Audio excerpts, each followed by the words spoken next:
what was the question? Oh, it's who, if Kevin Feige came to me for an MCU project, and it was a series, I would do Fantastic Four, and I have to cast, like, DT people in it. I would obviously cast Martin. He says specifically Martin and Corey. And so Martin would be Mr. Fantastic, Reed Richards, and Corey would be Victor Von Doom, Dr. Doom. That's how it would be.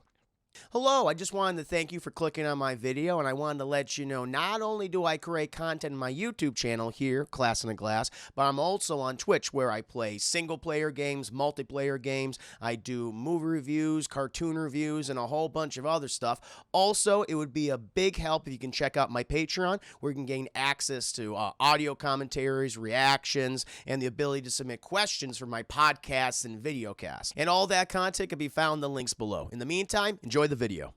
But we're going to go ahead and get into the nitty-gritty details of these questions. Judas, sex is here. All right, fair enough. Is that what your girlfriend calls you? Hello, Mother Chris. Hope the day has been well for you. Have you seen the supposed trailer for the new Dragon Ball movie? No. No.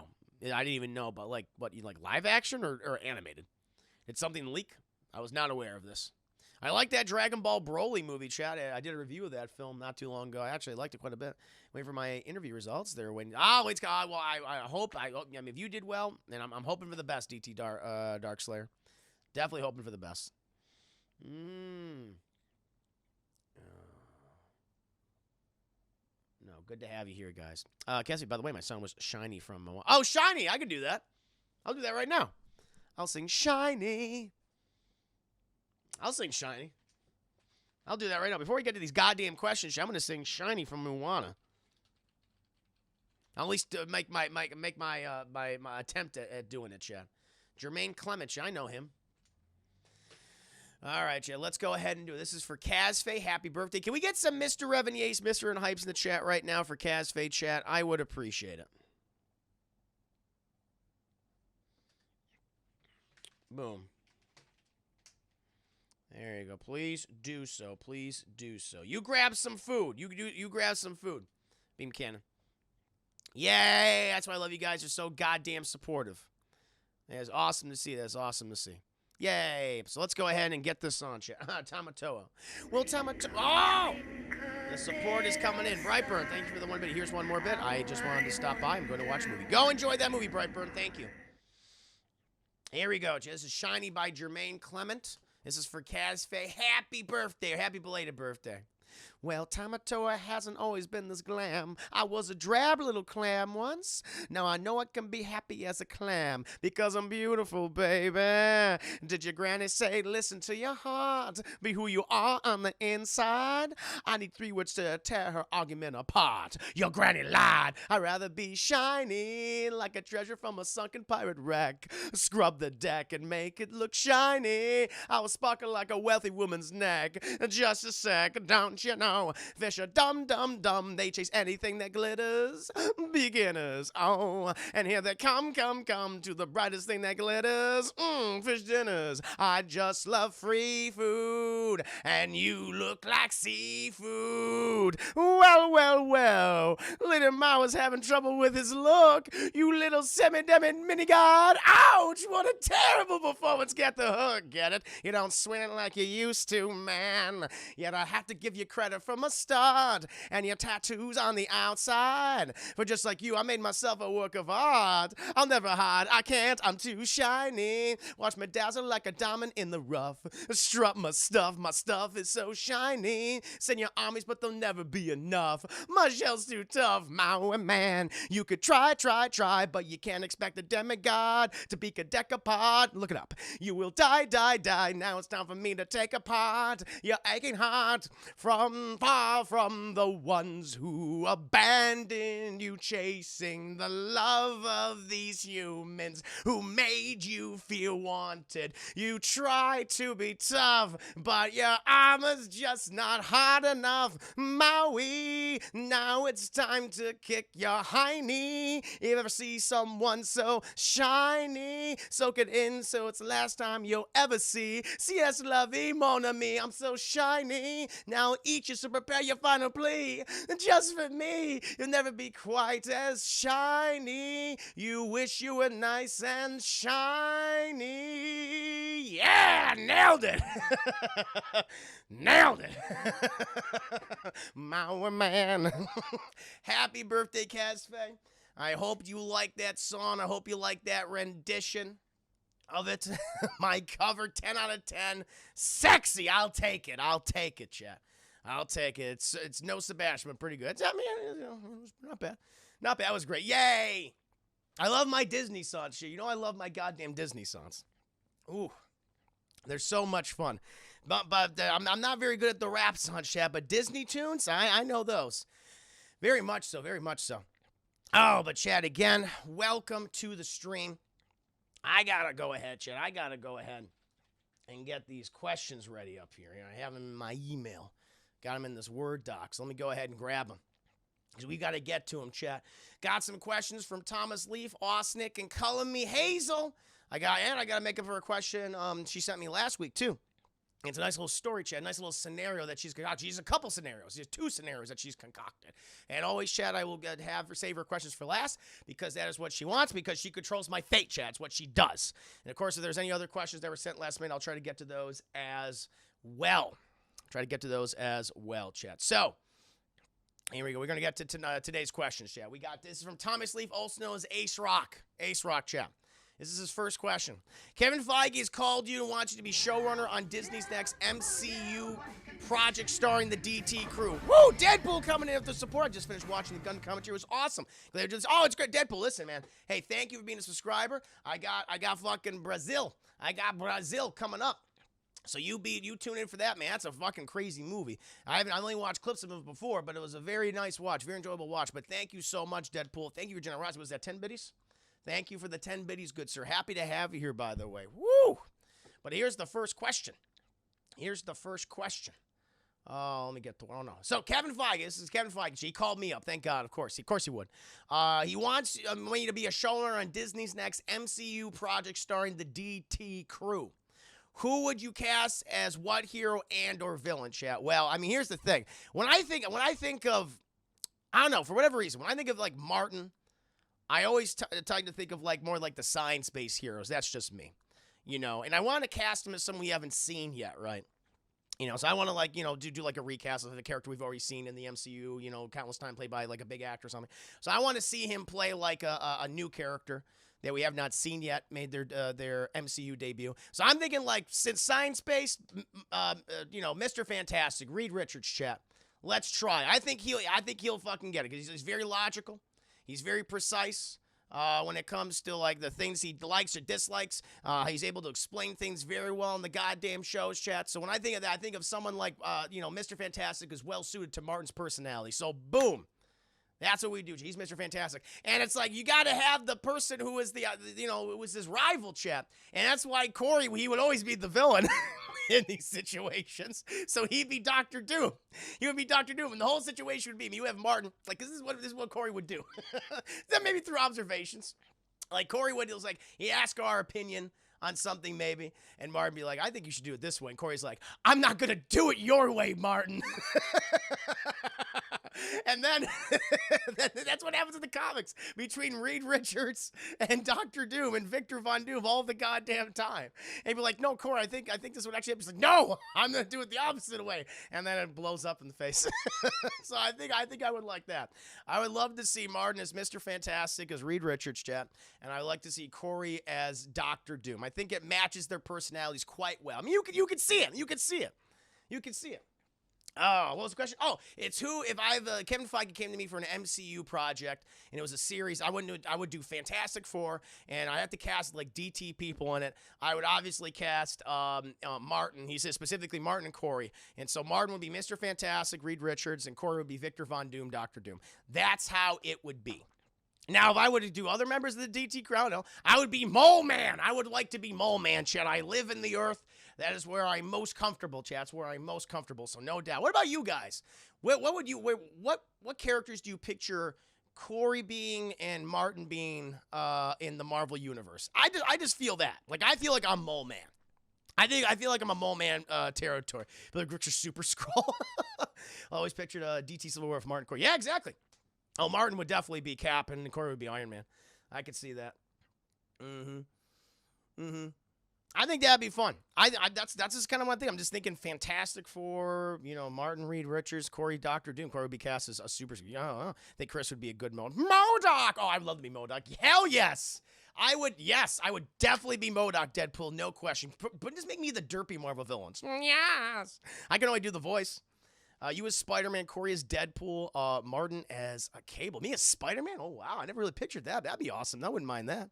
Corey's Deadpool. I can see Corey's Deadpool. Miss Me as Invisible Woman. Oh, shit. And that would be perfect. That would be the scenario. So Miss Mia goes with Martin's Reed Richards chat, and Corey is just racked of jealousy because, Dr. Doom, he's obsessed with Sue Storm, one of the many loves of his life. Chris's Mojo. All right, now you're being cruel. Yes, I control all television. Corey will play the he'll be the villain, very much so. Oz Galactus, I could see that actually. I don't know, but I didn't even think of Marvel. I thought of Mermaid Man and Barnacle Boy. I could see that. I could see you at Matt Fraction's version of Hawkeye. Okay, I don't mind that. That'd be good. Yeah, he's kind of like a schlubby superhero. I totally see that. Much respect. Yeah, but Sweatpants Spider-Man. Oh, Peter B. Out. That one I'll agree with, yes. Sweatpants, Dad Bod, Spider-Man, yes, I'll allow. Then at least as Christian as Thor. I will control all the buttered noodles. That is my role in the universe. All the butter noodles come through me. That's how it works, Jeff. Make Billy as Thanos. Damn. I could see that. No, we got some good ones here, chat. Very nice. But yeah, I think just Martin Thomas is Dr. Reed Richards, and Mr. Fantastic, of course, and Corey is Dr. Doom, Victor Von Doom. I think that'll be fun. Martin is Kingpin. And Corey is Daredevil. I can see Corey as Daredevil as Matt Murdock. Oz the Watcher. That I like. Yeah, I like that. That's good. Like, aesthetically, I could definitely see it. Yeah. So I will be Mole Man. I'll be Mole Man. MODOK. I like the idea of being MODOK. I think that's my favorite one. Means Blackwood. I could see that. I could also see Corey as a Silver Surfer because of that head. Because that head is. He's got that smooth head, chat. Yeah, I could see that. Yeah. Great and powerful Oz is the Watcher. Yeah, that's going. Chris's MODOK is giving my fan. Yes! Oh my God! Yes, I am MODOK! I would just love that. I control all of the Twitch. Oh, Gertz is Deadpool? I can see that. He'd be a villain. He'd very much be a villain, or at least an anti-hero. No doubt about it. Very nice. You're going to tell Corey about these casting ideas? No. No, he won't care. He won't care. I even sent him a message. You want to call it the Chris Terrio thing? He's like, who? I was like, all right. Fair enough. Because Gertz is Zemo. He's got those dance moves, Chap. Yes, I love it. I could see you as Venom only because you hate him so much. That's why. Be Ant-Man. I would love to be Ant-Man. I'm just happy to be here. I can see myself as Paul Rudd's Ant-Man. Yeah, he's some good casting, chat. You know us very well. Let's give you the look. That's right. Be like, I'm disappointed in you again. But thank you, Ace Rock, for that first question. It was very fun. Inspired some fun conversations. Scott, yeah, definitely the Scott Lane Ant-Man. No question, I'm Xavier. But yes, thank you again, Ace Rock. Very good question. And now, chat, we're moving on to his second. Now, I don't want to be Hank Pym. No, I don't want to be. Well, thankfully, they dropped the whole wife-beating thing in the movies, which thank God. Didn't need that. That ruined the character. That ruined the Hank Pym character. They're like, well, this happened, and now it just defines him in the comics, sadly. So I'm glad they're like, no, fuck that. We're dropping that. He was just the original Ant-Man. That's all he is. And maybe he's estranged from his wife and daughter, but he didn't beat them. Thank God. Oh, but here we go. Here's the second question. Falafel is the best vegetarian food out there. True or true? Not true. Third answer. First of all, I'll be honest here, Chad. I'm always very honest with you. I've never eaten falafel. The only time I've ever heard the word falafel, I think, spoken to me ever, not even spoken to me, she had heard, is in Batman Begins. Remember when, Flass? Remember when Flass, who was the partner to Jim Gordon in Batman Begins, and he's fucking taking money from the falafel salesman, and the guy's like, Flass, I have kids to feed. And he's like, they don't like falafel? That's the only time I think falafel has ever been spoken in any medium. I don't think it's ever been spoken in a TV show. I don't think it's ever been spoken in a movie until Batman Begins. I don't think it was real. I didn't think it became real until Batman Begins. People are just like, oh, yeah, everyone knows what falafel is. I don't know what falafel is. So I have no idea. What falafel even. What does falafel look like, chat? I don't even know. Let's do a little exploration. I want to. Now I know the. Well, you know the answer, chat. So the answer, Ace Rock. If you are indeed curious, chat. What you know what I'm gonna say. The best vegetable is broccoli, goddammit. It's broccoli, chat, okay? Obviously, because of my sweet baby broccoli-eating boy, Joshua, chat, we need broccoli, okay? Broccoli is the best vegetable, chat. A lot of nutrition, a lot of vitamins B and C and all of those. I don't know what it is. But let me go ahead and see what falafel looks like. I'm not hating on falafel. I never eat it. I never put it inside my body. So we're going to see what a falafel looks like, chat. Falafel. Is this a vegetable? That looks fried to me. It's fried. It's fried dough. It's not even a vegetable. What is this? Let me read what this is. The best athletic falafel you can make at home. It's chickpeas. Oh, I've had chickpeas before, so I've kind of eaten this before, but not in this form. So it's fried chickpeas. It's chickpeas, onion, parsley, cilantro, and small green chili peppers or pepper. All right, fair enough. I'm not hating on it. I've never had a falafel. Well, that does sound good.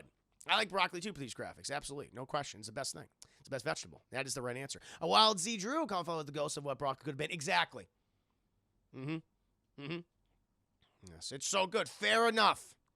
I eat it with hummus. I love hummus and I love pita bread. That sounds pretty goddamn good. Okay, I'll allow it. But the answer still is broccoli. Well, is this a vegetable? Is falafel technically a vegetable though? That's like, it's a vegetable dish. I suppose it's a vegetarian dish, but I think of like vegetable. I think of like vegetable. It's a one singular thing. It's like, I wouldn't say like 3-bean salad is my favorite. I wouldn't say 3-bean salad is my favorite vegetable, chat, because that has garbanzo beans, it has kidney beans, and it's got, like black beans or maybe another bean in it, chat. It's like, I'm not going to say 3-bean salad. So I think like a vegetarian food, perhaps. I can't say. I haven't had it, but it's like, if that's your opinion, that falafel is the best vegetarian meal, more power to you. But when you say vegetable, like singular, broccoli. That's how it has to be. I like potatoes, Chris. Yeah, a little bit. I don't really eat a lot of potatoes in my diet. I really like red potatoes. I like, like oven roasted red potatoes. Those are really, really good. I like those a lot. I haven't really eaten a lot of potatoes in my diet. I used to back in the day, but not as much. Like, I just like do the red potatoes and cut them into little cubes and things, or like, slice them or whatever. Slice them in half and put them in there and then eat them like that. With butter. Actually, I did have them with butter. A little salt, a little pepper, a little bit of garlic and stuff like that. But yeah, I don't really eat that much potatoes anymore. Yeah, spinach is great. Spinach is a very good vegetable. What about you, Chet? What about you? Bacon is the best veggie. Victor Necrofunk agreed.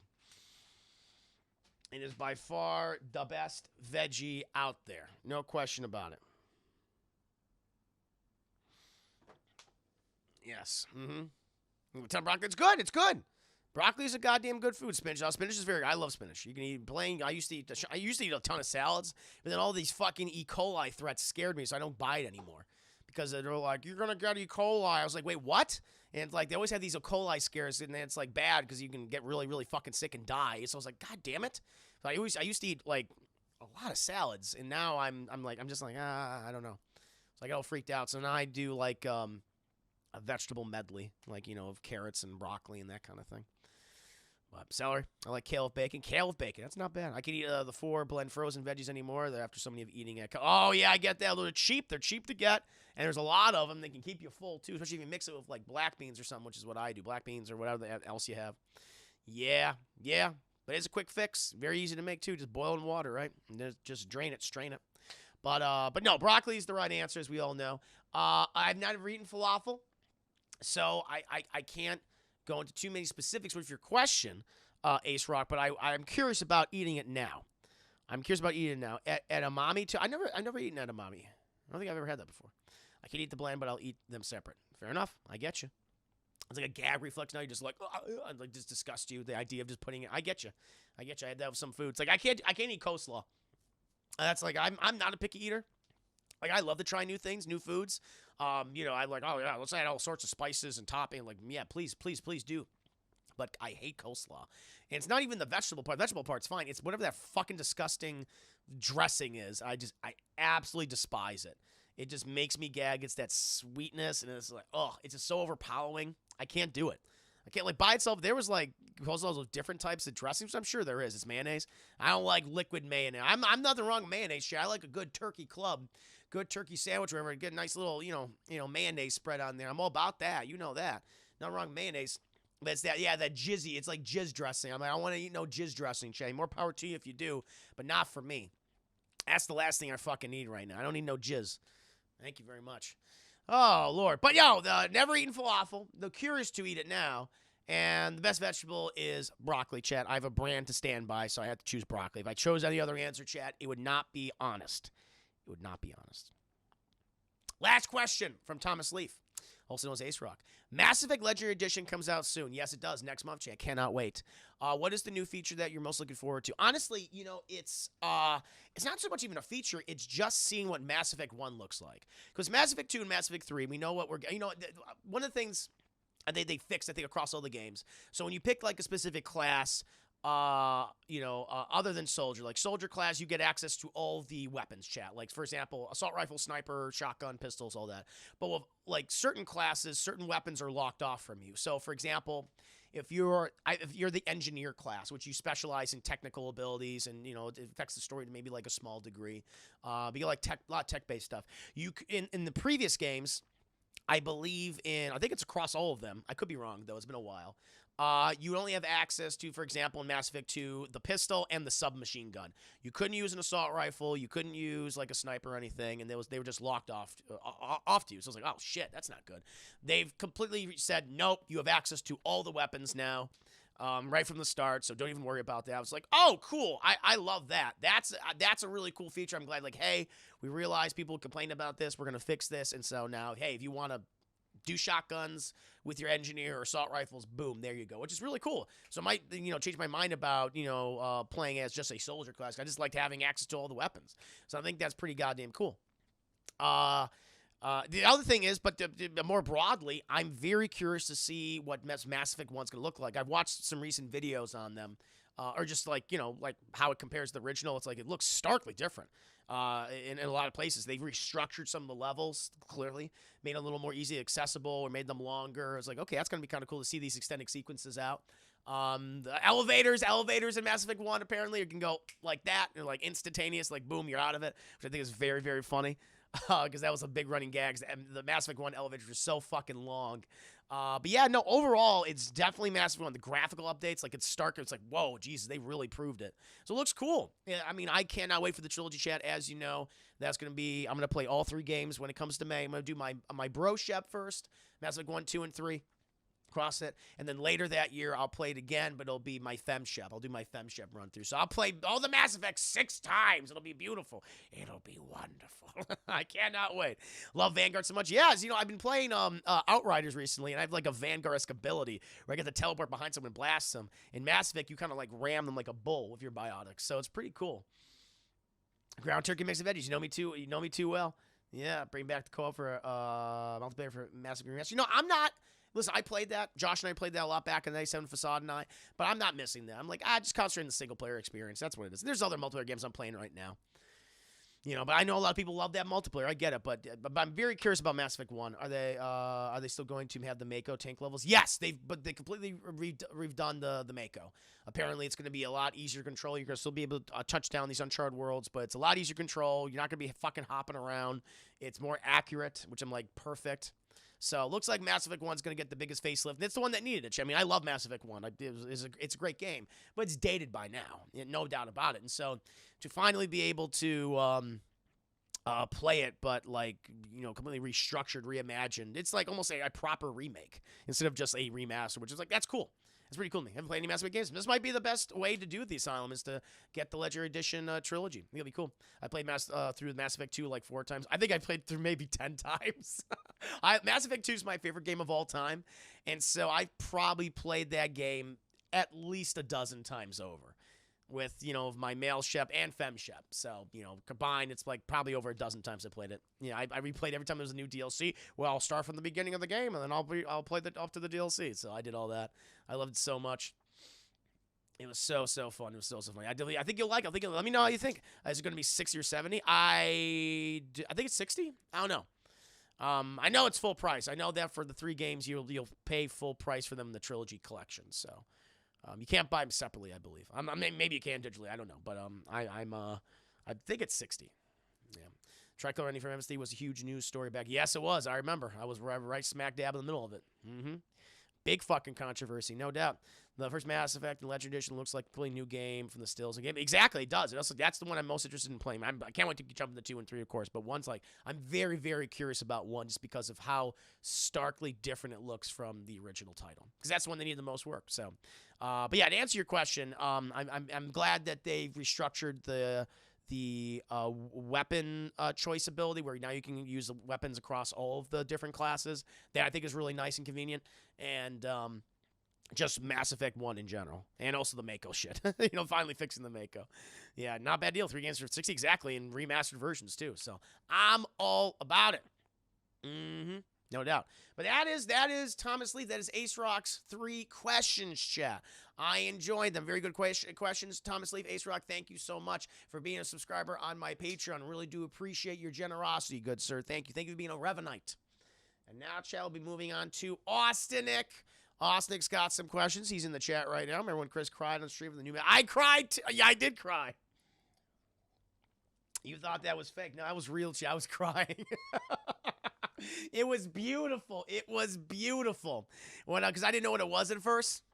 And I missed something that I was like, that apparently would have said, oh, that's Mass Effect, when they went by that big destroyed mass relay. If I saw that, and I saw like, that sounded like a because I was talking to Corey at the time, and I think it was during the Video Game Awards, and we were going back and forth, and at first I thought it was that Bethesda sci-fi RPG, that spacefaring sci-fi RPG that Bethesda was working on, and I wasn't really paying attention. I was talking to Corey, but then I heard like the Reaper sound effect, all this stuff. I was like, wait, was that a Reaper?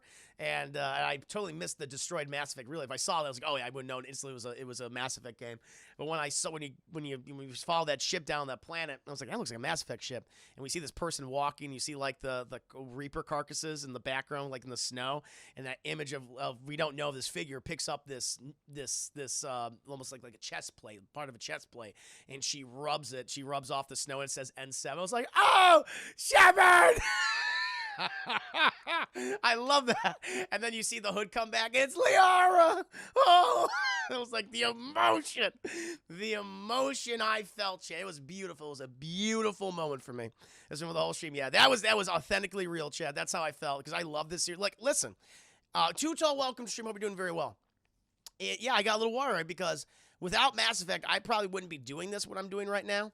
You know, like Mass Effect and KOTOR, those 2 things, or the Mass Effect series, or Mass Effect trilogy, I should say, and the original KOTOR, that made me truly fall in love with video games and made me want to do something with them in my life outside of just playing them. And so it was one of those things, one of those components, chat, that set me on my path to, you know, play them on Twitch. And so I owe a lot to that franchise.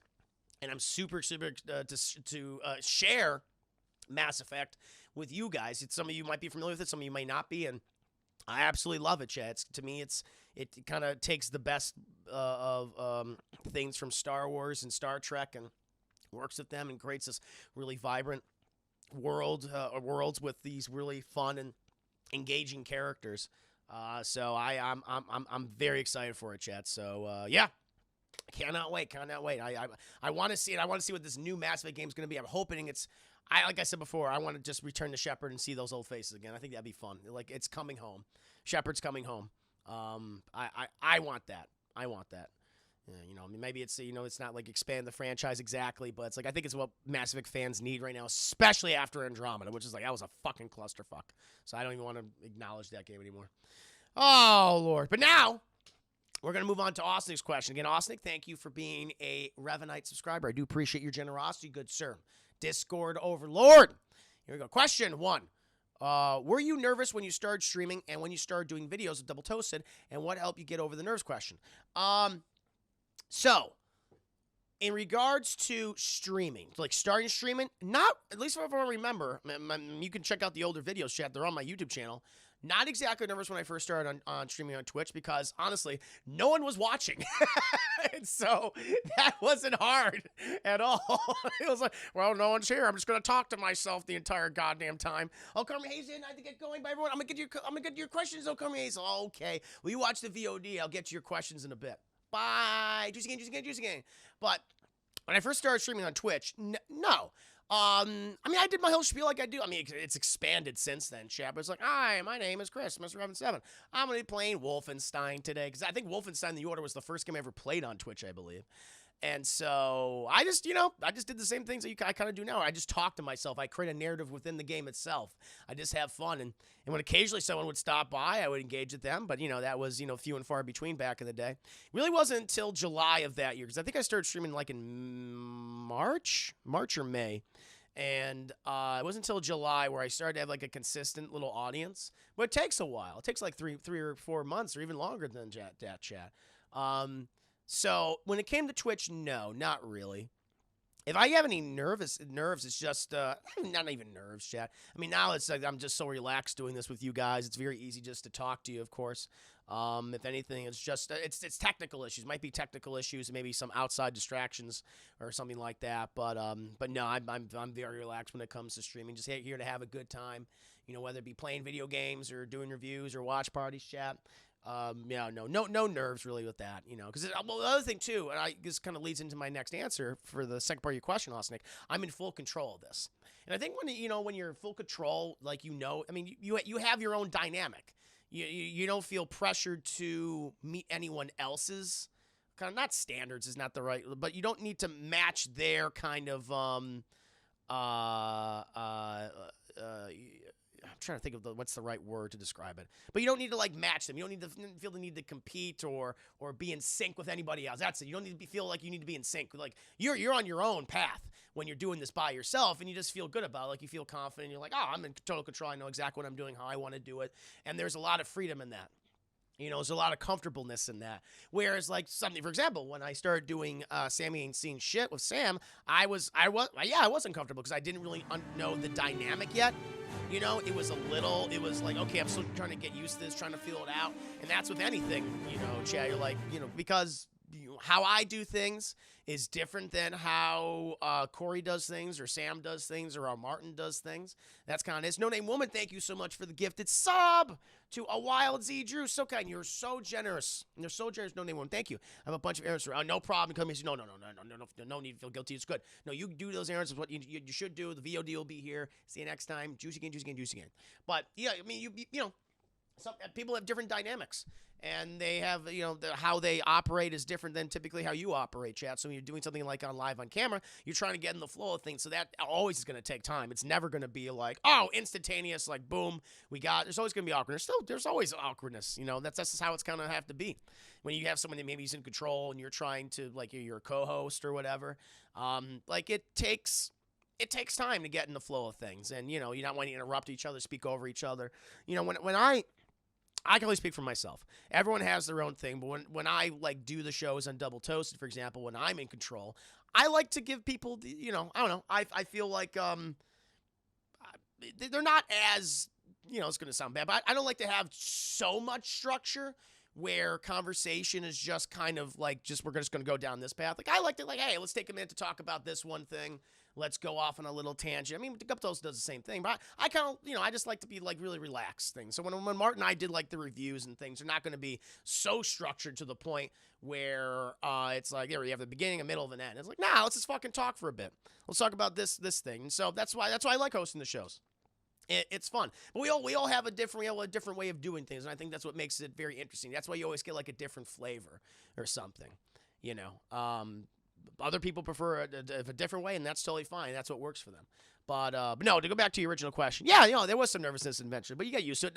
Now the way to alleviate it is to just keep doing it, because that's the only way you're going to get over it is if you just keep doing it. Because if you stop, then you're going to get even more nervous, and you're not going to be able to get used to it at all. So you just keep doing it again and again and again and again and again until you establish that dynamic with a person. Maybe you have that natural chemistry and that comes in. Maybe it might take time.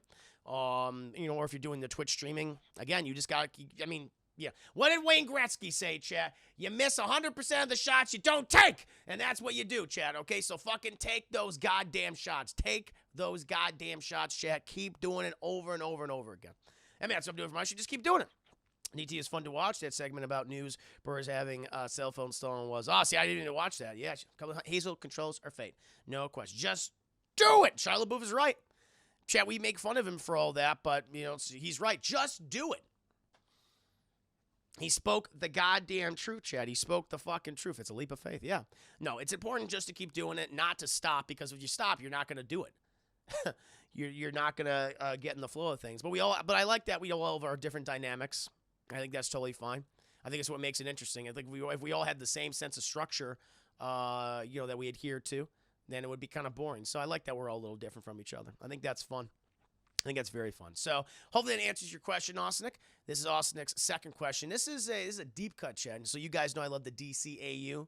I love that Batman animated series, Superman, Static Shock, Batman Beyond. Chad. This is a Justice League Unlimited question. This is in the finale. I believe this is the final episode of Justice League Unlimited.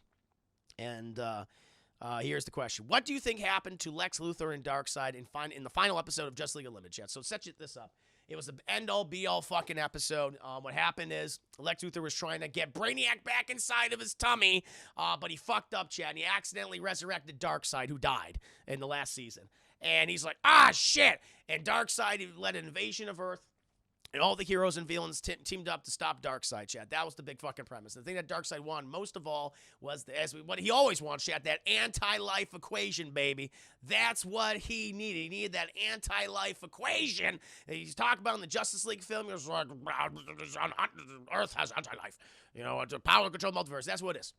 And it's the complete absence of love and hope and all that shit. It's meaningless. Anti-life makes all that shit meaningless. And you control everyone's wills. That's what it is. Like, everyone is your fucking throne. Everyone's your puppet. And that's what he's wanted for years. Now, anti-life, there is anti-life in the DCAU.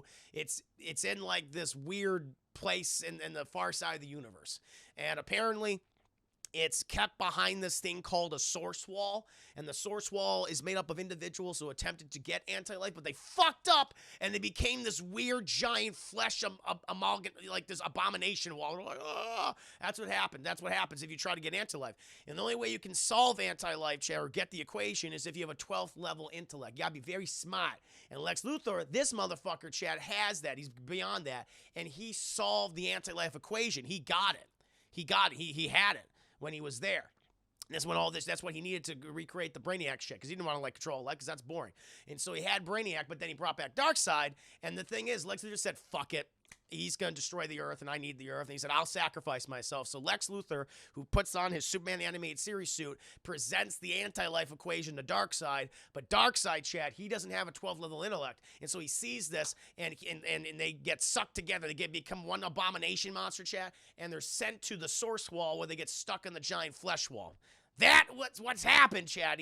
They went back. They died, technically, and they became one thing. So he sacrificed himself. DC is weird. It is weird. Metatron gets him. I knew it was something like that. Yeah. So I'm kind of right. But to answer your question, they went back to the source wall. They're stuck in the source wall now with all those other people. So that's what happened, because they never came back. And it's assumed that, because Darkseid would have used it to take over the multiverse or the universe, and Lex Luthor's like, nah. And so Lex Luthor sacrificed himself to stop Darkseid, and they are in there. It was actually confirmed by Dwayne McDuffie, because I thought Dwayne McDuffie covered this years ago. The late, great Dwayne McDuffie, chat. Mary Tell the guy was one of the creators of Static Shock, the series, and, was a writer on Justice League Unlimited, I think even Superman. And he went into the details and said that, Lex Luthor and Darkseid went into the source wall, where they remained forever. Lex is dead by the end of Justice. He dies. Him and Darkseid died in the finale. So that's why we never see them again. Yeah. That's why you don't hear any mention of them, unless, in passing in Batman Beyond or something. But I don't think Lex Luthor is mentioned in Batman Beyond. I think his company was dissolved afterwards. It was liquidated. But yeah, no, that's your question. I believe that is Austinix last question. Yep, yeah. Thank you, Austinix. So hopefully that answered it. Hope that answered, good sir. Thank you for those 2 questions. Thank you for being a subscriber on my Patreon. Appreciate it. Revenue subscriber. And now, chat, we shall get to Color Me Hazel's questions, chat. She's got a couple of questions right here. So here is the first question, chat. I have a friend. Let's call him Huckleberry Finn. He is thinking of taking a girl on a date to paint a fence. Lame. Lame first date. He wants to take a girl on a date to paint a fence. I don't know what else to tell this guy to convince him that day of a date is trash. Huckleberry Finn watches your streams on the sidelines. Please tell Huckleberry Finn, really, what is a good date? Who is this person? Is this your brother? Who is this? He watches my streams on the sidelines. I want to know this a person is specifically so I can tell him, no, don't do that. Don't take your fucking girlfriend or girl on a date to paint a fence. What are you talking about? Is this the same guy I said we're going to pick up? I'm going to take her to the beach. We're going to pick up trash on the beach? No. You fucking want to woo. You want to serenade. You want to show her a good time. So go to fucking dinner. Like, simple, Jeff. This is a first date scenario. Like, I said this last week with Call Me Hazel with the question. If you're going to do that, it's a first date. Go to dinner because you can sit down. You have to talk to each other. Talk to each other, find out more about each other, enjoying a nice meal, enjoying nice beverages. That brings out, say, like some positive feelings, that feel comfortable. Like, dinner is always a really good first option, all right? Unless you're both on the same fucking, wavelength and you're like, no, we're going to do something like pick up trash on the beach. Like, that's, you're in the relationship already and that's what you want to do. Then my guess, please, whatever floats your fucking boat. But not your first date. And you're not going to go paint a fence for a date either, unless they are already aware of that. I wouldn't call it a date. That's like manual labor. That's a manual activity that you've agreed to do, together. That's no date. No, you go out on a date to have fucking fun. That's what we do, or to do with the wooing process, of course. So this is weird. I mean, that's the other thing, Casfe. Ask her what she wants to do. That's the other thing I said. That's the other thing I said last week. Like, hey, what do you want to do? What are you into? I think that was always very important. That's so that you're thinking about, them, her or him or whoever, about their opinion. See, I'll tell you right now, he's being very fucking selfish. I think he's being very controlling. I'm getting that sense right now. So I would tell Huckleberry Finn to get over himself. To get over, unless he's your brother, so I'm sorry. But to ask what the other person wants to do, I think that'd be better. Yeah. Maybe the girl likes painting houses. Maybe. I don't know. Maybe that's it. Give her choices. That's what you do. I don't know. Going to a bar and getting a bar fight is good. No, is that how you met your girl, Judas? Bar fight? Fair enough. Deadpool, clearly on a first date, you take them to BDSM dungeon. You want to establish dominance, or maybe I've been reading too much 50 Shades. That's 50 Shades, but, fair enough. To each their own. Unless you're both into that, then please be my guest. Yeah. Good. You gotta get to know them better. That's what you have to do. Yeah.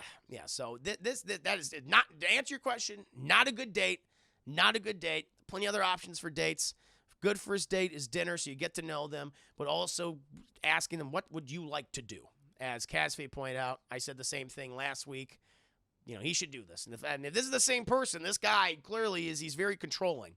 I'm getting the sense he's very controlling, chat. So, but what are you going to do? This is Call Me Hazel's second question, I believe. If Super Tupac were a Pokemon, what would he look like and what would his powers be? First of all, he'd be a Psyduck. No question. He'd be like a confused, anxious Pokemon, and the one that I think of immediately is Psyduck. There's no fucking question about that. He's Psyduck, and his powers would be confusion because he hurts himself in confusion, Chad. He always makes himself sus. He tries to attack Chad being sus, but it comes right back at him, and he's like, fucking Super Tupac hurt himself in confusion. So there's no easy. I knew instantly what he'd be. He's Psyduck. Psyduck, confusion be his ability. He fucking bounces off of the Pokemon, hits him right back in the face. Sorry, Super Tupac. I know you haven't been here in a hot minute, but that's what you would be. You would be a Psyduck. That's a good question. I'm trying to think. I would be Wobbuffet. You'd be Wobbuffet, Austin. What would Call Me Hazel be? Let's flip the question on her, Chad. What would she be? If she controls her fate, oh my God, that'd be a good. Maybe she'd be like an Abra, psychic. Maybe she'd be another psychic Pokemon. I control your fate, or something like that. Oh yeah, she'd be the panda one. Yeah, she'd be the little panda. I forget what that. What's that little? See, I don't know those Pokemon gens. I only know Gen 1 and Gen 2. What's the panda one? She'd be a Pancham. That's what she would be. She'd be Pancham. Makes sense, Jeff. I could see that. Josh would be that weird tree Pokemon. What's that one? The Wiggly Woo. What's that Pokemon called, Jeff? Naya's Meowth, very much so. What is Treant? No, not Treant. That's like one of the new ones. No, the Wiggly Woo one. The one that's all like, oh, I'm wiggly. And then like in Gen 2. Is his name Treant? I don't think his name is Treant. Isn't it Squiggaladoo? No, not Victory Bell. I mean, I could see him as Victory Bell though. God damn, what is that? What is that? Sudowoodo, that's it. Control A delete got it. Sudowoodo. Yeah, that's what I picture Josh being. I can definitely see that. Now with me, what Pokemon would I be, chat? Oh, I'm trying to think. What Pokemon would I be? Oh Lord. I like to think I'm like Squirtle, like but from Squirtle game. Squirtle. Like I'm like Ash's Squirtle that was just robbing and beating the shit out of people. Jinx, no. No. Oh, I can see him Josh is Farfetch. I can see that. Gengar. I'm Gengar. I can do that. I can do Gengar. I'll allow Gengar. I think Squirtle. I think that'd be kind of fun. I mean, any dark Pokemon I do hate colors. Oh, there's shit. There you go. No. I love Bulbasaur though. Bulbasaur's my man. I love Bulbasaur. He's my favorite Gen 1 Pokemon. He's so cute. Or my favorite of the Gen 1 starter shit. Like if I go to starters, it's a Gen 1 star Bulbasaur baby all the way. And Gen 2 Totodile. Love Totodile. He's so cute. I mean, Mr. Mime. Why do you want me to turn me into pedophile Pokemon? Why do you want me to do that? That's cruel. That's so cruel, Deadpool. You know what you are? You're the pedophile Pokemon. You know Ash's mom was fucking Mr. Mime, by the way. That happened, Chad. It was confirmed. Like, she was fucking Mr. Mime for a while until fucking Professor Oak made his goddamn move. Because Professor Oak and Ash's mom, Miss Ketchum, like, they were fucking. There's no question about the buttered noodles. There's no question that by the, like, I don't know, whatever the last season is, that they are together. Like, why didn't they fucking do that earlier? Now, they should have just made Professor Oak's Ash's dad. Because Ash's dad, Chad, apparently has been out in the world for all this time. What is the time frame for Pokemon, by the way? He's been 10 years old for 23, 22 years at this point? Jesus Christ. Like, what is that now? Did it was only a month or something? It was only a goddamn month of the first season? Like, how does fucking time work here? Never understood that. I would know Ash died in the Pokemon War. Is that true? Mr. Mime is Ash's dad. But he caught Mr. Mime, unless Mr. Mime was his dad. I mean, it makes sense. And he just caught his dad. Yeah, she was fucking Professor Oak. You know, he's got that old Oak Chet after all. No question. How we get on this conversation? Oh, yeah, Super Tupac Pokemon thing. I forgot how we start talking about Pokemon. But, yeah, so Ash's dad. I always thought Ash's dad was Giovanni. Like, as a kid growing up, it's going to be revealed. I thought it was a Luke Skywalker, Darth Vader situation. Whereas, did anyone else think that Giovanni was Ash's dad? I can't be the only one, right? Yeah, it's true. He was killed in the war. Oh, really? Oh, wow. No, you're lying. No, he wasn't. I don't think the Pokemon Company would do that. I don't think they're like, we can't do this. I love the idea of a Pokemon War, though. That'd be awesome.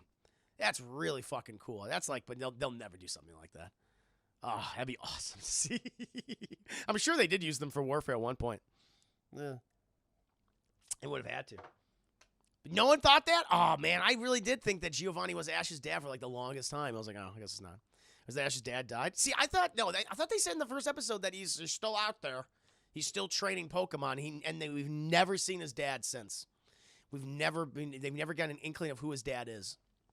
So, I don't know. They should have made Professor Oak Ash's dad. I think that would have been fine. Oak would have been like, he kind of looks like Professor Oak. He looks like Professor Oak, chat. They got a similar face and everything. Just gray Ash's hair a little bit. He looks like fucking Oak. Fucking Ash looks more like Professor Oak than Gary Oak looks like Professor Oak, chat. Chris, dude, it's true. It was a war. Ash dad was a war. Ash dad was supposed to be this great trainer. He died in the war. Are you fucking okay? I'm gonna look this up. You got me curious now, chat. Did this happen? You guys went to the metaphysical. Went to the store to get some Poke cigarettes and never came back. All right, chat. I'm still on the falafel thing here. Let me go ahead and see Pokemon. Okay, I want to find out Pokemon Ash's dad. Is there any Ash's dad has never been seen in Pokemon anime or movies. It's mentioned briefly in the first season of the series that he was trained to be a Pokemon master just like many other people in Pokemon world. So I knew it. Ash's dad we mentioned Pokemon the movie Secrets. When did this come out? This came out in 2020. All right, chat. Secrets of the Jungle spoke to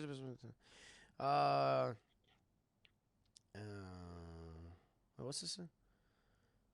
Spotlight Pokemon Zero to acts as a follow to a young boy named Coco. Blah, blah, blah, blah, blah, blah, blah. Ash has never been seen in Pokemon or movies and mentioned belief in the first season. Okay. Much regards as far as talked about in the reviews, so Pokemon fans will have to wait until the film comes out to learn more. So apparently, chat, we're going to find out in Pokemon the movie Secrets of the Jungle what happened to Ash's dad. All right. Interesting. Interesting, chat. Maybe Ash has been a 10-year-old for so long because Ash died causing his... Ah! Jesus Christ, the fucking ad played. It scared me. Because he had to leave his mom, and then Professor Oak created a clone of him using Pokemon DNA. Hence, his interest in Pokemon ages much slower. Oh, I like it, Shrek Juice. I like it. Yeah. Yeah, this is weird. This is weird. We'll find out. Maybe we'll find out now. I just need to know. I need to fucking know. It's like, why has no one made a big deal of this in the series? Because the series is trash. I mean, we can all agree to that. Although I remember seeing Pokemon the movie in theaters, Chad, and be like, oh, no. Ash died. Ash fucking died in that. He got turned to stone. And then Pikachu's tears of sadness were so strong. And the friendship was... I got to review that movie someday. The friendship is magic, chat. The tears were so sad and so filled with love and friendship, they cured him of his stony demise, of death. It was amazing. These the laws of nature, chat, were not upheld. The third movie's the best. I've only seen the first one and then the second one with Lugia and Articuno and Zapdos and Moltres. I saw that one. Is that the one with Celebi? I hate the design for Celebi. Bleeding 100 biddies. I gotta... Is that on the... Let me see if that's on the docket, chat. I gotta find out if that's on the docket anytime in the future. I'll have to find out. Oh, Lord. You know, I would love to review these, like, old... Oh, I forgot to put Scooby-Doo on Zombie Island. Shit, chat. Okay, we do another movie poll. If we hit the movie poll thing for today, I got to put Scooby-Doo and Zombie Island on the list because I did promise a number of people I would put that on there. So remember this time, chat, if we do hit it. But that is not Colleen Hazel's last question, chat, because I got to answer her last question from last week. Is the series trash or just the 4 kids done? I mean, it's not. It's just not. It's the same thing every episode. It's just more Pokemon. It's just buy our cards, buy our plushies, buy our video games. That's all it is. Which is fine. More power to you. I used to watch the show all the time back in the day. All right, chat. Now we got to go ahead and get to Carmen Hazel's last question, which I expand upon. So this is her question from last time, chat. Peanut Man. Pokemon is all just Ash hallucinating on LSD from a spike Coco gave him. And so he could get into Ash's mom's pants. Oh, my God. He's just drowning his own vomit in his room on his own fizz. Jesus. Getting dark, chat. This is some dark shit. Oh, there's that, like, what is that? Is that 80 Shankar animated Pokemon movie or like 17-minute short film, I guess, where Ash is trying to free all the Pokemon, and it's, like, really fucking dark and weird. Yeah. I hate Ash too, Judas. He's a loser. Ash is a fucking loser. Gary Oak is right. He's a fucking smell you later loser. Like, Ash is a loser. There's no question, chat. He sucks. Ash sucks. That's what I've said for years, or ever since Pokemon, the Detective Pikachu. I think it would be fucking hilarious, chat, if they did kind of an Into the Spider-Verse thing where kind of like have Ash be this schlubby guy, this schlubby Pokemon trainer that's like 30 years in the future, because we know that this series, at least it takes place either within the anime or in the video games. Because they mentioned Kanto, they mentioned Mewtwo and the experiment and all that shit. Like, that was like, oh, wow, it's major Pokemon lore because Mewtwo's in the movie. I think it would be awesome if the next film, chat, they have to team up with Ash, who's now in his fucking 40s. Like, because it's supposed to be 30 years later, 20 years. Maybe they say 20 years later. So maybe he's in, like, in his late 30s at this point, and, like, Pikachu is fucking dead. And you know, the person who I would love to play him, even though he'd be probably too old, not the right age, but Bruce Campbell, chat. Let's get it. I think he has the right mind. Like, just the imagine Ash, chat. It's perfect. Ash Williams will play Ash Ketchum in the Pokemon movie, chat. Let's fucking go. Let's do it. And he's just this big schlubby guy who's just so sad. And he's always been a loser. That would be well. Red is like he's the mysterious silent one. Ash versus Ash, but let's have Ash play Ash, chat. Bruce Campbell is Ash Ketchum. Let's get the petition going. Oh no! Ash just the guy chosen to show us that the loser can do it. We all can. Yeah, he very much is. And it's like, so you're better than him. Yeah, it's like, goddamn right we are. We're all better than Ash Ketchum, chat. But if I had a choice who would play Ash Ketchum in a live-action Pokemon movie, but it's, you know, all those years have gone by. Like, him and Misty have a kid, but the kid hates him, you know, and him and Misty haven't spoken to each other like 5 years. Get Bruce Campbell to play Ash Ketchum. It would be fucking amazing. People would lose their minds. It'd be so funny. Oh, Lord. Sequel idea, chat. Killabish, welcome to the stream. How was your stream last night? I hope you had a good time. Oh, The Rock should play Ash. I will also allow that. I mean, he finally got his fucking act together. I like the Ash as an adult loser to me. Like, kind of like the Peter B. Parker from Into the Spider-Verse chat. This schlubby 40-plus-year-old Spider-Man who's never gotten his fucking life together. Oh, man, it was epic. Cyberpunk was extra effed up. Oh, it still is? I'm sorry, Killabish. Well, I hope you had fun at the very least. Hope you had fun. Julian, welcome to the stream. Hope you're doing well. Patton also was my pick for Old Man Ash. I'd allow that. That's good. That's also good, Deadpool. I think that'd be fine. That's also excellent casting. Wouldn't have an issue with that at all. The Rock is, yes, Edman, you got it. The Rock would be Brock. The Rock would be Brock, check, because he's The Rock, and Brock has Rock Pokemon. This is perfect. I love this stunt casting. Yeah, it'd be like different versions of Ash, and The Rock plays the awesome Ash. Oh, I can see that, yeah. Very nice. But I really love the idea of The Rock, of Dwayne Johnson being Brock. That'd be really funny. As Triple Trainer 2 gets rid of his best Pokemon all the time. Remember Butterfree? Oh, don't worry, Butterfree. I'll come back for you. Bye, Pidgeotto. I'll come back. Never came back for them. Never came back for them, chat. Rob Schneider is Ash. I could see that. These are good choices, chat. Yeah, very good choices. I love him. I'm loving him. Afternoon Tune coming in with the 4 biddies. Condition my conditions in. Thank you, Afternoon Tune, for the generosity. But chat, we got to get to this next question. This is the last question I have for today. And this is from last week. I got to do it. This is from Carmi Hazel. If you were to write a survival movie plot starring people of the Juicy Gang, what would the movie plot be?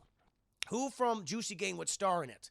You have up to 5 people to cast, and each person must have a role in moving the plot forward. Oh, and each person ends up dying in the end, chat. Oh, dark. Don't cast me. I'm the producer of this project. So this is a newly made Juicy Gang production, chat. This is from Carmi Hazel. She is in charge of the Juicy Gang production company, and we have a new movie based on my life, chat. The life of Mr. Revan 7's Juicy Gang stream.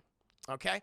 And it would be a Lord of the Flies scenario, chat, okay? So I, as the biggest streamer in the world, no one can touch me, baby. I'm the biggest streamer in the world, chat. And I'm being flown out by Twitch on the special Pacific island where all of Twitch is, chat. It's all in the Pacific, right?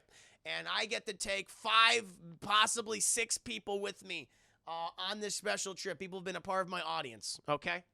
You know, and so this would be me. I would obviously be there, chat, because I won the best Twitch God competition.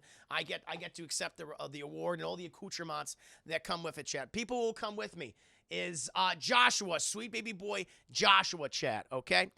Next person would be Nia Brownie, chat. Nia Brownie. Next person will be Austinic, chat. Austinic. Other person, Alex Bernal, YouTube editor, sure, Alex Bernal, and then other person, Edman, Thiedman, Cap of Naboo Man, chat. Edman. Those would be the people, chat. All right, so it's me, so it's 6 altogether. I believe it's me and 1, 2, 3, 4, 5. Yes, so 6 people together, including me, chat. That's what it would be. But oh no, on our way to the Pacific Island, chat, where I will accept my award for being the Twitch God. We get hit by a lightning bolt in midair and we crash down the Pacific, chat. The pilots they explode. They die, chat. And we end up on a beach. It's like Lord of the Flies. She's like Lord of the Flies. And we get there, and it's like there's no way to contact everyone, chat. It's an undiscovered island. It's like, oh no! Oh no, we're fucked. Oh, we're dead. But chat, since I am the leader, but I don't handle like isolation well, so I proclaim myself leader. But I have a rival, chat, and it is Josh. Now, Josh, during this time, chat, when he is struck by lightning, he was next to a box of broccoli, chat. He was in the back. He was in the back, didn't have first class seats. So Josh, you got to go to the back, and he was with vegetables. And the lightning hit him along with hitting the vegetables, chat, mostly broccoli, and it fused with his body. Okay, so he's a broccoli abomination. Nyah, nyah, nyah. And so, like, the only food source we have on the island, chat, is Josh. So we constantly have to, like, put him in the ground and water him for sustenance, chat. And so then when he's, like, he produces, like, broccoli from his body, and we make broccoli dishes. Now, we need entertainment on the island, chat. And Naya, as we all know, she likes to do dances, and so she is my court jester. Naya is my court jester, and she does weird dances. That's what she does, and she makes me laugh, and that's what her job would be. Osnick would be he is my number 2. He's my number 2, chat, and he would serve the role as my Grand Vizier. He's Grand Vizier Osnick, but he's also my spy, chat. He's kind of like Randall. He's kind of like Randall from Recess, and he would be my spy and keep track of everybody. Alex Bernal would be my builder, chat. He would build things in my honor because I'm vain. And so he would build these sand sculptures that I would be beautiful. And then the Ed Man, he would be the artist, Chad, and he would do like little sand. Oh, he would also, Alex Bernal would also build no, he wouldn't be doing a statue. He'd build like my abode. He'll build his homes and shit. That's what Alex Bernal would do. And then Ed Man would be the artist. He would make the statues in my honor, Chad. The thing is, though, Josh doesn't like being the broccoli abomination food source, chat, so he would eventually be my rival, and he would conspire. He would conspire with the other people, chat. He would conspire with people like Alex Bernal and Ed Man, chat, and Maya Brownie. But Osnick would learn of their betrayal, obviously, chat. He would learn of their betrayal, and he would bring this to me. But meanwhile, I have grown very fat and filled with broccoli, so it's like, I need my sustenance. I must eat Josh. And so they keep feeding me all the time. And so Osnick would come to me, and he'd tell me of the betrayal, but I'd be fucked with people like that. I'd be like, oh, it's just like Game of Thrones. It's like Game of Thrones, except on a Pacific island. And so I would bring them to me, and I would be just like, she'd just be dancing the whole time, chat. And so I would kill one of them to make an example. It's like, one of you have betrayed me. Unacceptable. Unacceptable! My rule would be very similar to Earl Lemongrab from Adventure Time, chat. And I would become like the big rotund dictator Lemongrab, chat. And so I would have to hurt someone. I would have to make an example of them, chat. It would be Theedman, Edman, Capital of the Boo Man. He would die by my hand. He would die by my hand. And Osnick would be like, nah, he would stab him. Osnick would stab him. That's how it would work. And then Josh would be like, nah, nah, the whole time because, it's not good. And I would imprison Josh and Alex Bernal, but I would have to still feed off of Josh, of course. And so Alex Bernal's in prison. But Alex Bernal, as we all fucking know, he's the builder. So he would escape. He would escape, Chad, in the process. And he would go after Osnick and kill him. He'd kill Osnick, Chad, in vengeance. And he would free Josh. But Josh is, like, so ingrown at this point that he has to, like, cut him up. He has to, like, cut him out of his, like, the garden that he has become now. He's like, it's like something from that movie Annihilation. It's like, it's horrifying. And so he would run in with Josh to the jungle, chat, while Naya's just still dancing. Naya's dancing. Naya's dancing the whole time. And sadly, chat, Josh would need water, and there wouldn't be enough water, like fresh water, and he would expire, chat, like moldy broccoli. He would just die there. He would die there in Alex Bernal's hands. But now Alex Bernal would be furious, like, ah! And so then he would want to attack me. He would want to go back, and he's planned this out. He's now wearing a broccoli. This is how it would be, because I need food, chat. I need food.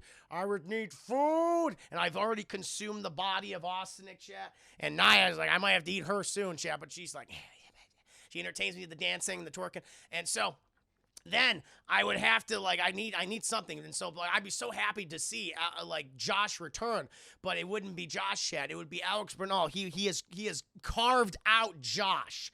He's carved out all his innards, and he's wearing his broccoli human abomination body, like, skin as a suit. And so what he would do, like, Alex Bernal would come up to me, and he'd start stabbing in my tummy. It's like, my tummy! And he, like, gut me. He got me, chat, but because I would be so big and I'd be like, this is unacceptable, I would fall upon him, chat, and he would drown inside of me. He would drown. And then Naya would just come out of the fucking corner and just dance the whole time. Just start dancing until she, too, eventually, chat, she will be able to dance no more, and she would expire as well. And that would be the end of the movie. But the last thing you'd see is just Naya dancing until she would be like one of those really, like, artistic ones where we pan the camera out and she would just fall over because she'd be like, I'm tired of dancing. And then she would be dead. And everyone would die. And that is the story, chat. It would be called The Lord of the Juice. Oh, no, Lord of the Broccoli Juice. Lord of the Broccoli Juice, chat. So please, someone make the movie. Someone create this. Her final sleep. Her final sounds like crazy people wanted to know. I told you, I said I'd craft a scenario. What would be the post-credit scene? Josh would be reborn anew. So because of, he's a vegetable, like human abomination hybrid, because when our dead body's like a natural, like a fertilizer, he would be born in you, and Josh would live again, Chet. He would live again. He would live again as like a normal Josh person. But he wouldn't be like a Brock abomination. He'd be back to normal. Think of it as the end of The Fly 2, where the son of Seth Brundle cures his abomination disease and he comes out of Boltock's ass, his asshole chap. He's like all normal. That's how it would be. Lord of the Broccoli Juice. I know a producer sent me the script and I'll give good. Yes, let's do it. I'd pay to see Peanut Man. Remember, this is Chris's money without any alcohol, nothing. Sober, drinking coffee, sober Chris. I mean, I guess coffee's technically a drug, but caffeine. The thing is, the worst direct-to-video anime sequel? Oh, man. I don't know. There's a lot of them. I've seen a lot of good ones, actually, thankfully. Disney's done some good ones. He's like, Jesus Christ. Jesus Christ. Get some Angus cheeseburger. You enjoy that, Judas. You enjoy that. But I hope you like the scenario. Chat. I can only pick somebody. See, she called me Hazel. She didn't even let me, she said, no, I couldn't even go above 6. I would have included more characters in here, chat. Believe me, I had ideas, but they wouldn't let me. I tried to match everyone's kind of role based on what they do. So I think that would have been fun. Chat.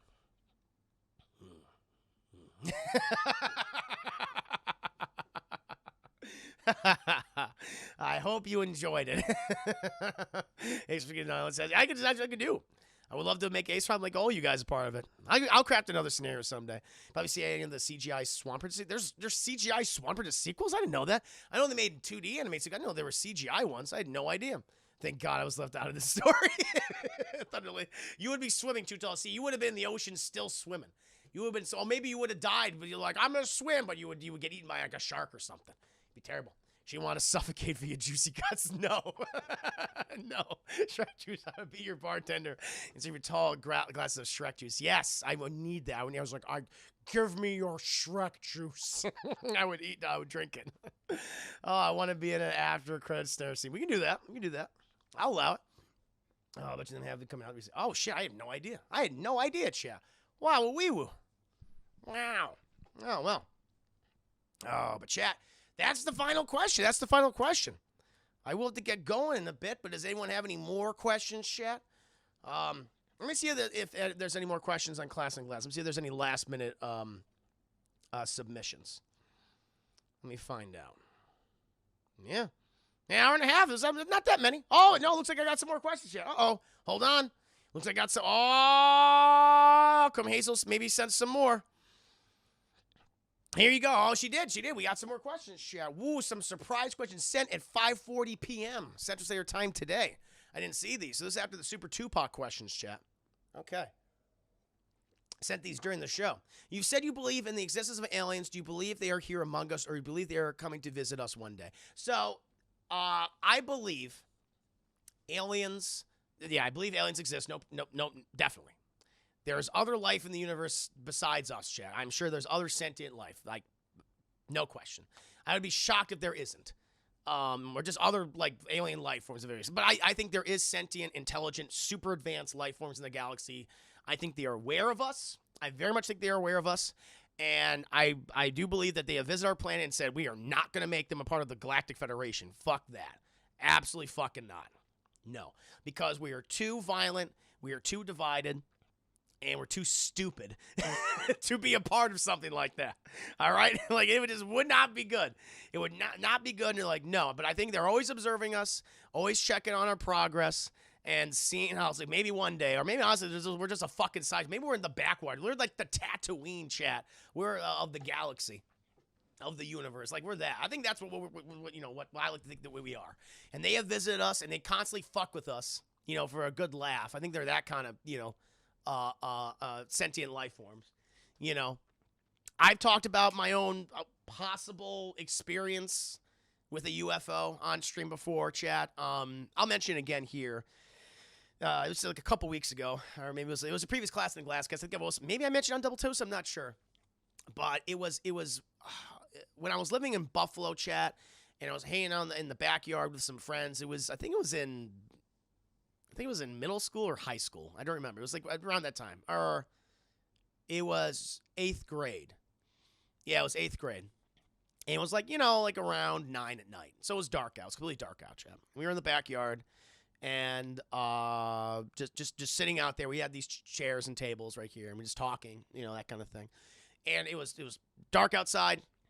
And all of a sudden, chat, we had like a little porch light maybe. But all of a sudden, while we were just talking about anything, I just remember the sky. It went from night to day instantly. It was like a 1,000 LED lights suddenly were glowing on top of us. Just boom like that, and it, like didn't make a sound or anything. Maybe it was like a buzzing thing. Might have been a buzzing thing, but I just remember it went like that, and then it was off again. And I was like, what the hell? It set off car alarms in my neighborhood. I remember neighbors coming out because they saw it from like their windows and stuff, and they're like, what was that? And we didn't even know. We had no idea what it was. It was so fucking weird and bizarre. And I guess, I mean, I don't think it was the porch light. It was not a lightning storm. There was not a cloud in the sky, chat. It was clear night. There were stars and everything. There was no noise. It was maybe like a humming, but nothing else. Nothing else. Nothing like a boom. Nothing like you see lightning and a thunder crack or anything like that. But I think it must have been a UFO. It's the only thing I can think of. Like, why would light set off a UFO? I don't know. Or maybe just something did. But I always remember that. And it always stuck with me. And I'm not sure what else it could be. Military, maybe military. Could have been military. I don't know. That's a good question. Just exposed to all the radiation. I was like, well, I have radiation inside me. I'm a time bomb. Could be. Because your viewers, Lorenzo, welcome to stream. But yeah, if they probably visit us in the last 50 years, not in the ancient past. Yeah, I don't know. The old ancient alien stuff, I have no idea. I think they've been around looking at us. But I remember that. Meteor, maybe. I don't know. Possibly a transformer went out and it was too far for you to hear that sound. Maybe. Could have been that too. Might have been. I've never seen something that went from night to day, though. It was very weird. I don't know. It could be that. Naya Brownie. Hey, Christopher. Hey, Jesus God. How you doing? Hard hands, Naya Brownie. I did a story featuring you. It was quite fun. You have to watch the episode. You have to watch the VOD to find out how you incorporated into my survival story that Carmi Hazel dictated I create. It was quite funny. I saw UFO on my toilet once, but I shall not know how that goes. Teach me Ninja Juicy. Literally, I feel like we would start a war. Yeah, exactly. It would be chaos. People would freak out. I think the people would be like, yeah, well, that's obviously they're around. But you'd have all these religious figures, religious fanatics, be like, no, it's not impossible. It's just here. They're trying to trick us to betray Jesus and God. All that bullshit. Yeah, chat. But yeah, that's my experience. Yeah, I definitely think they're here. Don't think they're gonna like come down and like, hey, we want to talk to you guys about being a part of the Galactic Federation of Planets and shit. I don't know. Maybe not in our lifetimes. I think we need to progress as a species.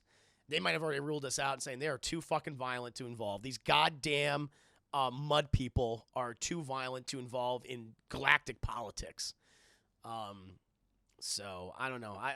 Do I think they're real? Yes. Do I think they're watching us? Yes. Do I think they're going to want to talk to us? No. Those are my answers. That's what I believe. And this is Columbia Hazel's next question, chat. What is the worst and best task you've had to do in your daily routine? The worst and best task. Worst task? I guess it's like dealing with technical issues, you know, with the streams. Like I just experienced one the other day, chat, where, hey, if you fuck something up in OBS, it can crash the whole thing. It can make it impossible to continue. Like, that's always dealing with technical issues is never fun. And that sometimes happens when you're a streamer or a content creator. You're going to have to deal with that. Internet issues. I mean, look at what Corey's been dealing with, Double Toasted, the past couple weeks. It's a huge problem. But like daily, I guess it's just going to ask you what daily routine. So, yeah, I don't know. I guess, not in that, I guess it's just like time management. This is a really big thing of me. It's like making sure I have all this time to do this, publish this, record this, prep for this. I mean, that definitely takes some time, having to schedule, but also incorporating other things that you got to do in your adult life anyway. That's outside of streaming. That's a big thing. The best thing is actually doing it. Actually being here, talking with you, and, whether it be about the movies or the tunes chat or doing the Class in the Glass cast or playing the video games. Like, when you're in the moment doing it, it's a blast. So much fun. But, the prep can kind of get a little on your nerves, of course, especially if you're pressed for time. If you're working on all these other things, something might go wrong. So, I guess I'd say that. Yeah, fuck it. Especially according to Chris, aliens are watching you poop. Cover you up. Cover up! They're watching you, chat. Don't do it. Don't poop. Stop pooping. But yeah, no, the best is doing this. I love actively doing this, Chad, for how many hours I do it per day. It's always a great experience. Can you give me a summary of your Huckleberry Finn answer? Sure. In regards to the, like, takes the pain of, that's not a good date. That sucks. That date sucks. I mean, if you want to get to know a person, you know, you take them on a first date. I said this last time. You take them out to dinner, get to know them that way, over food and drinks and all that good shit. Or, as Cassidy brought this up, I also brought this up last week myself, but you ask the person what they want to do. You know, you want to woo them, you want to serenade them, you got to ask them what they want to do. You got to acknowledge what they want to do. Like this person, whoever this Huckleberry person is, you know, they're not being very controlling. They're being very controlling. I don't like that. They should, you know, involve the person in what they want to do in plans. That's the only way you're gonna work as a couple. You know, that's just how I'm feeling about it. You know, and no one wants to fucking paint a fence for a date unless you're both into that. Unless that's your thing, then more power to you. But I'm betting not. Who's the aliens aren't violent themselves? You keep looking at aliens in an idealistic manner. Sure, they could be violent. I'm sure there are other alien species like that are just like us that are violent, and then the other aliens are like, no, fuck that. Could be a Native American situation, chat, where aliens can see us as like, oh, we're gonna colonize the fuck out of this world. We're gonna terraform it to our liking, but no, we're gonna wait a little bit. We're gonna wait a little bit until these mud people destroy themselves. Make it easier for us. Could be that situation. No doubt. I feel like if they were violent, they would have already attacked us by now. They would have already like, all right, let's release a pathogen and cleanse them of humanity. But I don't know. If I take plenty of chows right now, must have a lucrative long horn steakhouse business. Yeah, maybe they just like beef. Could be it too. That's what they did in Pacific Rim, right? They create these giant monsters like it was an alien species that's trying to like eliminate us. Yeah, that's the main plot of the movie. Yeah, I forgot about that. I was like, oh yeah, the aliens just trying to blow us up. Yeah, it's some good alien creepypasta. Oh, I'm sure. A lot of spoopy creepypastas. Those are good stuff. That's where Slenderman came from, all that shit. Now, remember Michael Hornet's chat back in the day, that YouTube channel that popularized Slenderman? Like, some of the videos were, you know, not well acted, but there were some really good ideas in them. I wonder if they made any money off of those videos. I hope so. Oh, let me see. Let's get... So, yes, when it comes to aliens, when it comes to the routine thing, I mean, it's actively doing it is the best thing. Like, really doing it in real time, amazing. Some of the prep can be a little grating. Especially if, you know, it's like, I got to watch this in order to, you know, but I could spend time doing this other thing. Then, yeah, you got to find a balance. And time management's a big thing with me. It really makes, like, doing this full time, it's made me realize this, like, time is money and money is time. And you want to create the best thing, of course, for everybody across all your brands, all your platforms and things. But it takes time to do it. It takes time to do it, and you need an infinite amount of patience. But I absolutely love doing it. Actually actively doing it in real time. You can say this question for the next week if you like. If you could switch two movie characters from different universes, what switch would be the most entertaining to watch? This is a good question. I've always loved the idea of doing it. Well, one, I think it would have been fun to do a team-up movie. Like, if I ever got the chance to do, like, my Big Trouble in Little China, like, TV series, which the whole thing would be, it's a father and son story. And so you bring in Wyatt Russell as the son of Jack Burton. I think that'd be really cool. I think it'd be fun if it was like one of the episodes or like the finale or something. You realize that holy shit, like I don't know, like supernatural things goes on in the world like all the time, and you know they take refuge or something, and it turns out it's actually also set in the Evil Dead universe, which is like who to say it wouldn't be. I think it'd be awesome. And so Ash Williams and Jack Burton exist in the same world. I think that'd be because they're both fucking idiots. They're both incompetent to a degree. And I think to have them work together and compete against each other, like in these scenarios, would be amazing. It would be so much fun to get like a Big Trouble with Deadites or something like that. Do like a crossover thing. That would be so much fun if they did that. Yeah. Yeah, I would love it. You could switch them out with each other. I think you'd have a lot of fun with those movies because they're very similar to each other. But you know, one's just very, very much more violent.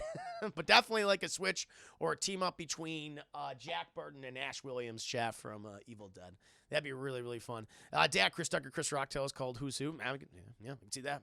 While Russell is a good actor, I am very sad to see the hate he's getting online. It's so fucking. He's playing a character.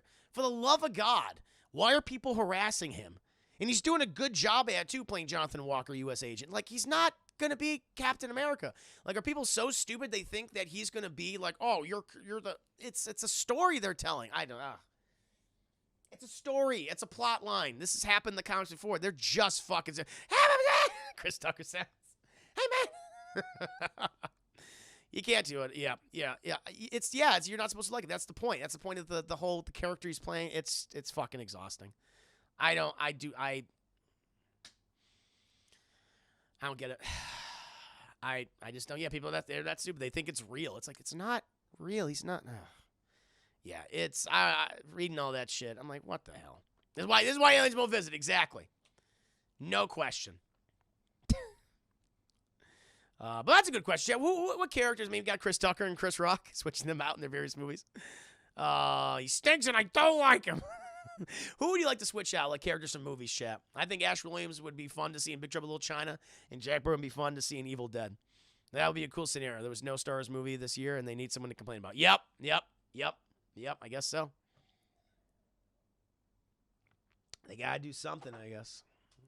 Wasting time. That's the thing, chat. It's like it amazes me that these people have so much time to waste. Like, I wish I could just take their time from them. Like, you're not using this right now. I will take it. Give me your fucking sweet essence of time. Thank you very much. The sweet essence. Jackie Chan as Smokey in Friday. I would love to see that. That'd be fucking hilarious. That would be great. That would be great, Knife Ronnie. Yeah. Or if I could have,